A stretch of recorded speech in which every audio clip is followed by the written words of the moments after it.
Hi everyone, welcome to my channel The Banking Buddy, and this video is going to be about my to-do list for the mains exam of IBPS clerk. अभी pre का result नहीं आया है, 20 तक आ जाएगा I guess, and result नहीं आया है पर फिर भी तैयारी तो कर ही सकते हैं हम मेंस की। और आई होप आपने भी अभी तक मेंस की तैयारी शुरू कर दी होगी, क्योंकि अगर आपका ये वाला प्री क्लियर नहीं भी हुआ तो आगे तो कोई ना कोई प्री तो कभी तो क्लियर होंगे, तो उसके बाद मेंस की तैयारी तब करने से अच्छा अभी से करना शुरू कर दो। इसीलिए मैंने भी तैयारी शुरू कर दी है मेंस की। So this is the schedule जो मैं आपसे शेयर करूँगी आज। सबसे पहले हम बात करते हैं इंग्लिश की।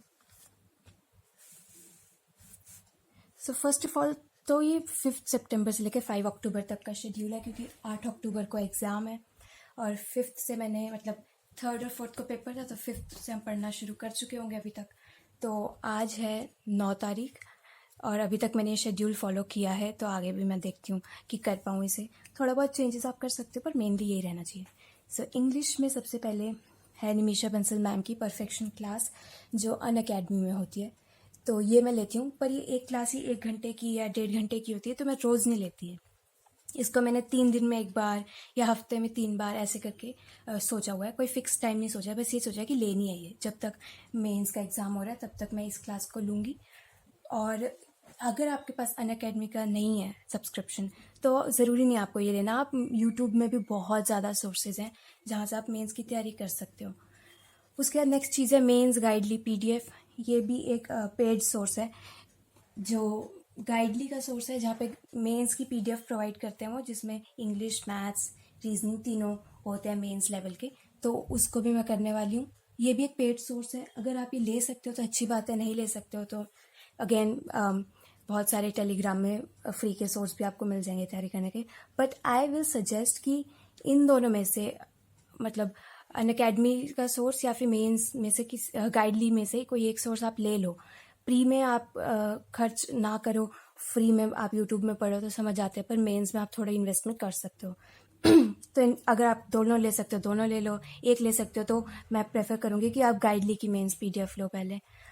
तो ये दोनों चीज़ें होगी, और साथ में हिंदू एडिटोरियल वो तो करना ही है, वो रोज़ करना है, उसे छोड़ना नहीं है क्योंकि इम्पॉर्टेंट है वो। तो ये मैं संतोष सर के यहाँ से करती हूँ।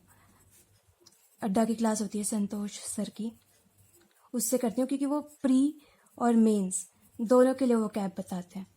2 स्लाइड उनकी प्री की होती है, 2 स्लाइड उनकी मेंस की होती है, इसलिए प्री और मेंस के दोनों के लिए होती है, इसलिए मैं अड्डा से करती हूँ।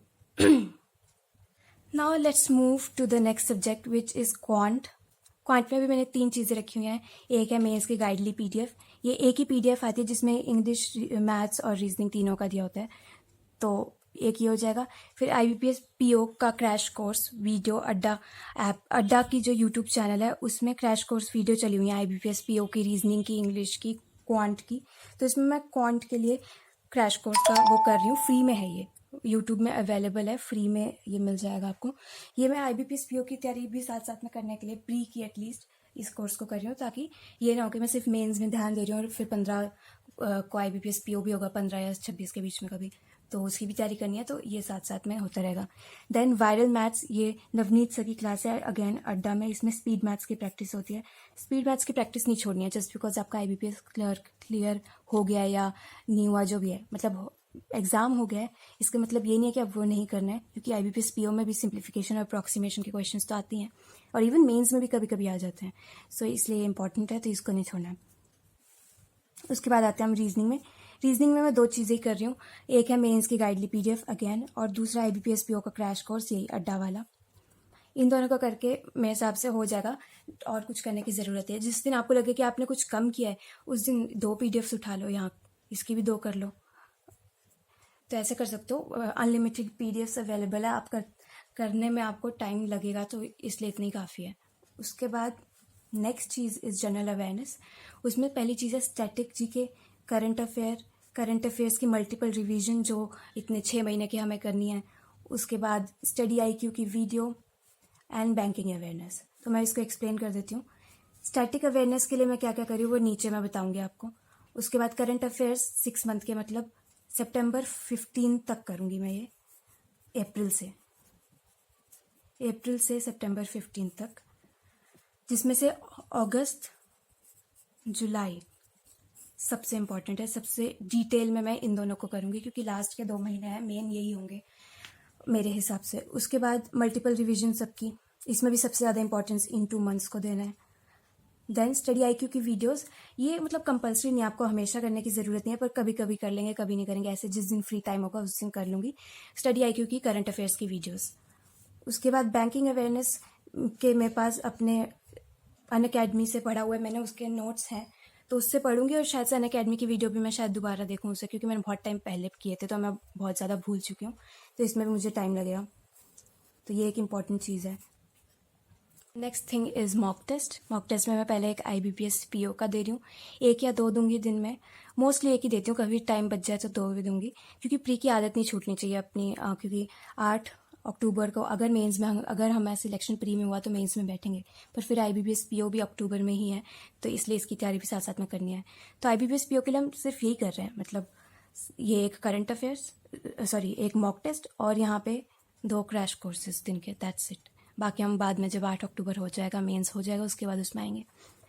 नेक्स्ट IBPS क्लर्क मेंस 2 दिन में एक बार लिखा है ये मैंने, पर असली में मैं 3 दिन में एक बार कर रही हूँ, क्योंकि मेंस के मॉक टेस्ट ये नहीं है कि ज़्यादा से ज़्यादा लगाओ, कम लगाओ पर उसका एनालिसिस करो, ये ज़्यादा इंपॉर्टेंट है। प्री में होता है ज़्यादा से ज़्यादा लगाओ, बिल्कुल स्पीड जल्दी होनी चाहिए, प्रैक्टिस जल्दी होनी चाहिए, पर मेंस में आपके कॉन्सेप्ट क्लियर होने चाहिए। स्पीड इतनी मैटर नहीं करती, मैटर करती है पर इतनी नहीं जितनी प्री में करती है।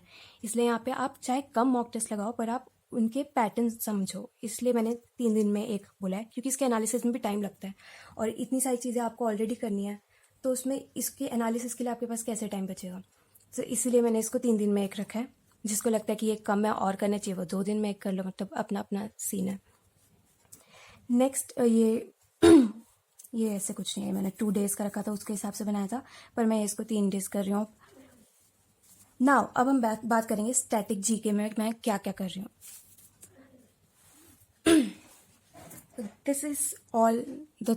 these are all the things that I'm doing for static GK। पहली है कि बैंक ऑर्गेनाइजेशन जितनी भी हैं, मतलब SBI, Punjab National Bank, Punjab Sindh Bank, Union Bank of India, ये सब चीज़ें, इनके CEO और हेडक्वार्टर्स, ये करना है। अभी मेरे को शुरू करना है, एक बार मैं कर चुकी हूँ, पर बहुत महीने पहले मैंने किए हैं ये सब चीज़ें, तो मैं भूल चुकी हूँ सारा, तो मुझे दोबारा रिवाइज करना पड़ेगा। उसका नेक्स्ट चीज़ है international organisation CEO and headquarters. इसमें हेडक्वार्टर्स ज़्यादा इंपॉर्टेंट है।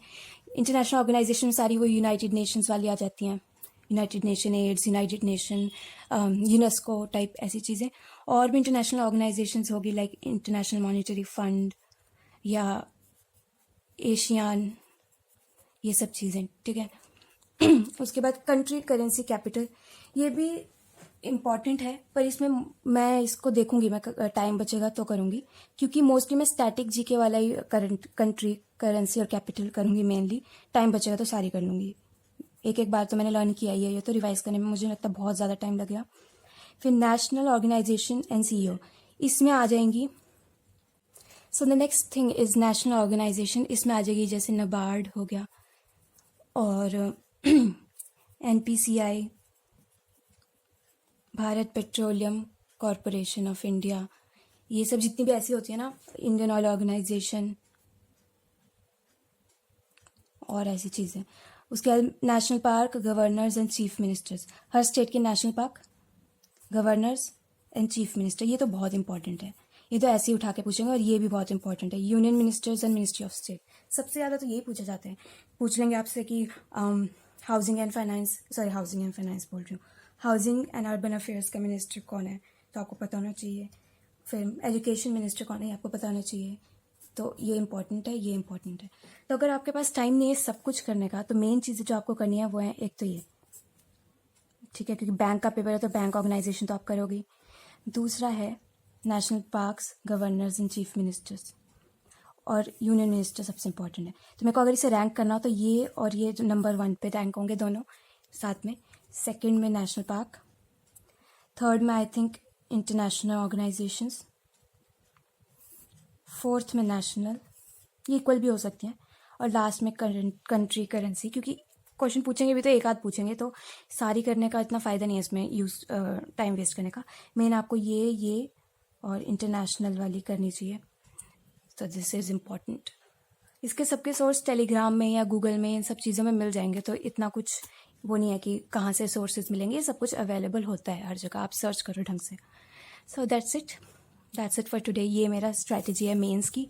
5 अक्टूबर तक की ये स्ट्रैटेजी मैंने इसलिए रखी है क्योंकि 8 को पेपर है, तो हमें 6-7 जो तारीख है उसमें बहुत लोग हो गए जो ट्रैवल करके पेपर देंगे, तो 7 तारीख 6 तारीख में वो बिजी होंगे। और वैसे भी लास्ट के 2 दिन में आप रिवीजन ज़्यादा करो रैदर देन ये पूरा प्रोसीजर दोबारा एक दिन करने का। करंट अफेयर रिवाइज कर सकते हो, कोई फॉर्मूला है वो रिवाइज कर सकते हो, ये सब कर सकते हो। तो that's it for today. Okay, bye bye bye bye.